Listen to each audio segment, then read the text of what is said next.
بسم اللہ الرحمن الرحیم۔ شروع اللہ کے پاک نام سے جو بڑا مہربان نہایت رحم والا ہے۔ السلام علیکم دوستو، ویلکم کرتے ہیں آپ کو آپ کے اپنے چینل دین کی دنیا میں۔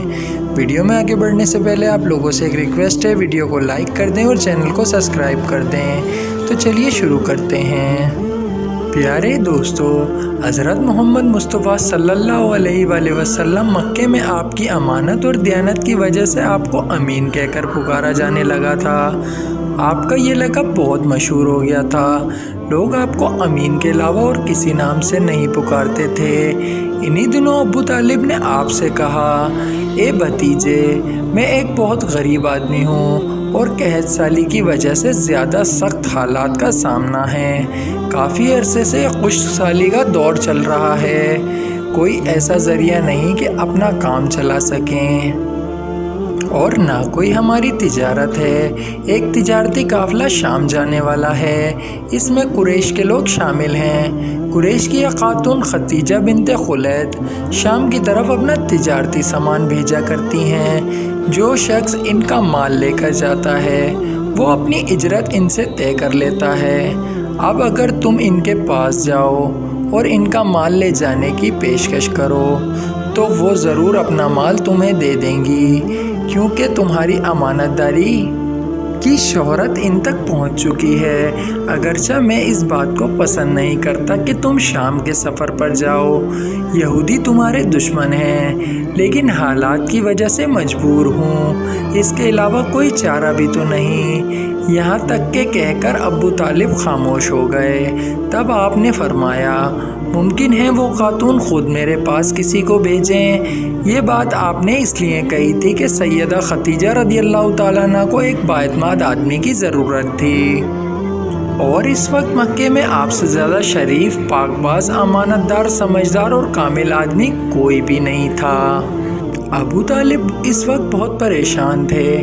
آپ کی یہ بات سن کر انہوں نے کہا، اگر تم نہ گئے تو مجھے ڈر ہے وہ کسی اور سے معاملہ طے کر لیں گی۔ یہ کہہ کر ابو طالب اٹھ گئے۔ ادھر آپ کو یقین سا تھا کہ سیدہ ختیجہ خود ان کی طرف کسی کو بھیجیں گی، اور ہوا بھی یہی۔ سیدہ ختیجہ رضی اللہ تعالیٰ عنہ نے اللہ کے رسول کو بلاوا بھیجا، پھر آپ سے کہا، میں نے آپ کی سچائی، امانت داری اور نیک اخلاق کے بارے میں سنا ہے، اور اسی وجہ سے میں نے آپ کو بلایا ہے۔ جو معاوضہ آپ کی قوم کے دوسرے آدمیوں کو دیتی ہوں، آپ کو ان سے دگنا دوں گی۔ آپ نے ان کی بات منظور فرما لی۔ پھر آپ اپنے چچا ابو طالب سے ملے، انہیں یہ بات بتائی۔ ابو طالب سن کر بولے، یہ روزی تمہارے لیے اللہ نے پیدا فرمائی ہے۔ اس کے بعد آپ صلی اللہ علیہ وآلہ وسلم سیدہ ختیجہ رضی اللہ تعالیٰ عنہ کا تجارتی سامان لے کر شام کی طرف روانہ ہوئے۔ سیدہ ختیجہ رضی اللہ تعالیٰ عنہ کے غلام میسری آپ صلی اللہ علیہ وآلہ وسلم کے ساتھ تھے۔ روانگی کے وقت حضرت ختیجہ رضی اللہ تعالیٰ عنہ نے میسری سے کہا، کسی معاملے میں ان کی نافرمانی نہ کرنا، جو یہ کہیں وہی کرنا، ان کی رائے سے اختلاف نہ کرنا۔ آپ صلی اللہ علیہ وآلہ وسلم کے سب چچاؤں نے قافلے والوں کو اس کی خبر گیری رکھنے کی درخواست کی۔ اس کی وجہ یہ تھی کہ یہ ذمہ داری کے لحاظ سے آپ کا پہلا سفر تھا۔ گویا آپ صلی اللہ علیہ وآلہ وسلم اس کام میں بالکل نئے تھے۔ ادھر آپ روانہ ہوئے، ادھر آپ صلی اللہ علیہ وآلہ وسلم کا معجزہ شروع ہو گیا۔ ایک بادل نے آپ صلی اللہ علیہ وآلہ وسلم کے اوپر سایہ کر لیا۔ آپ صلی اللہ علیہ وآلہ وسلم کے ساتھ ساتھ چلنے لگا۔ جب آپ صلی اللہ علیہ وآلہ وسلم شام پہنچے تو بصری شہر کے بازار میں ایک درخت کے سائے میں اترے۔ یہ درخت ایک عیسائی راہب نستور کی خانے کے سامنے تھا۔ اس راہب نے مصرع کو دیکھا تو خانے سے باہر آ گیا۔ پھر اس نے آپ صلی اللہ علیہ وآلہ وسلم کو دیکھا۔ آپ صلی اللہ علیہ وآلہ وسلم درخت کے نیچے ٹھہرے ہوئے تھے۔ اس نے مصرع سے پوچھا، یہ شخص کون ہے جو اس درخت کے نیچے موجود ہے؟ مصرع نے کہا، یہ ایک قریشی شخص ہیں، حرم والوں میں سے ہیں۔ یہ سن کر راہب نے کہا، اس درخت کے نیچے نبی کے سوا کبھی کوئی آدمی نہیں بیٹھا۔ مطلب یہ تھا کہ اس درخت کے نیچے آج تک کوئی شخص نہیں بیٹھا۔ اللہ تعالیٰ نے اس درخت کو ہمیشہ اس سے بچایا ہے کہ اس کے نیچے نبی کے سوا کوئی دوسرا شخص بیٹھے۔ اس کے بعد اس نے مصرع سے پوچھا، کیا ان کی آنکھوں میں سرخی ہے؟ مصرع نے جواب دیا، ہاں بالکل ہے، اور یہ سرخی ان کی آنکھوں میں مستقل رہتی ہے۔ اب نستعور نے کہا، یہ وہی ہیں۔ مصرع نے حیران ہو کر اس کی طرف دیکھا اور بولے، کیا مطلب یہ وہی ہیں؟ وہی، یہ آخری پیغمبر ہیں۔ کاش میں وہ زمانہ پا سکتا جب انہیں ظہور حکم ملے گا، یعنی جب انہیں نبوت ملے گی۔ اس کے بعد وہ چپکے سے آپ صلی اللہ علیہ وآلہ وسلم کے پاس پہنچا۔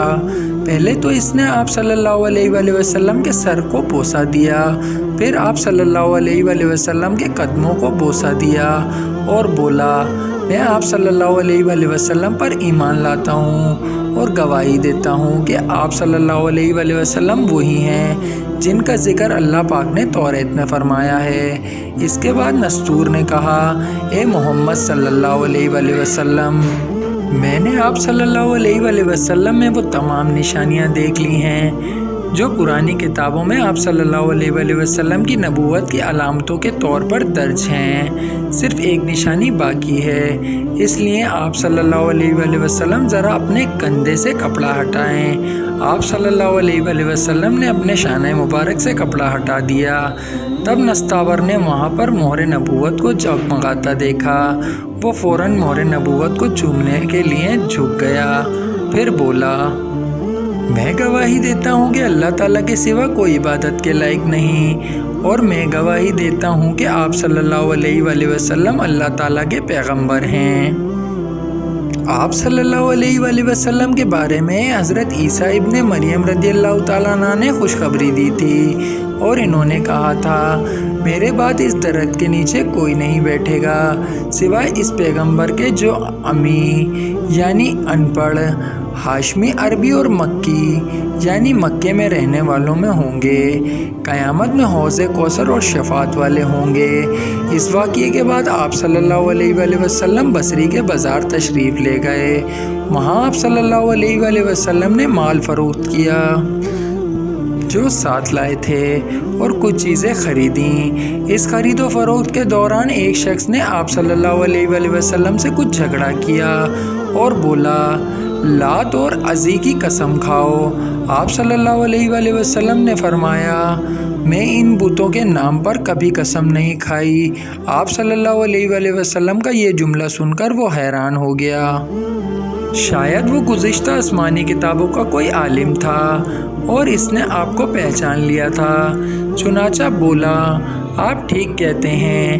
اس کے بعد اس نے میسا سے علیحدگی میں ملاقات کی، کہنے لگا، میسا، یہ نبی ہیں، قسم ہے اس ذات کی جس کے ہاتھ میں میری جان ہے، یہ وہی ہیں جن کا ذکر ہمارے رہب اپنی کتابوں میں پاتے ہیں۔ میسا نے اس کی بات کو ذہن نشین کر لیا۔ راستے میں ایک اور واقعہ پیش آیا۔ حضرت خدیجہ رضی اللہ تعالیٰ عنہ کے 2 اونٹ بہت کمزور تھک گئے تھے اور چلنے کے قابل نہ رہے۔ ان کی وجہ سے میسا قافلے کے پیچھے رہ گیا۔ نبی کریم صلی اللہ علیہ وآلہ وسلم قافلے کے آگے حصے میں تھے۔ میسا ان اونٹوں کی وجہ سے پریشان ہوا تو دوڑتا ہوا اگلے حصے کی طرف آیا اور اپنی پریشانی کے بارے میں آپ کو بتایا۔ آپ اس کے ساتھ ان دونوں اونٹوں کے پاس تشریف لائے، ان کی کمر اور پچھلے حصے پر ہاتھ پھیرا، کچھ پڑھ کر دم کیا۔ آپ کا ایسا کرنا تھا کہ اونٹ اسی وقت اٹھ کر کھڑے ہو گئے اور اس قدر تیز چلنے لگے کہ قافلے کے اگلے حصے میں پہنچ گئے۔ اب وہ منہ سے آوازیں نکال رہے تھے اور چلنے میں جوش و خروش کا اظہار کر رہے تھے۔ پھر قافلے والوں نے اپنا سامان فروخت کیا۔ اس بار انہیں اتنا نفع ہوا کہ پہلے کبھی نہیں ہوا تھا۔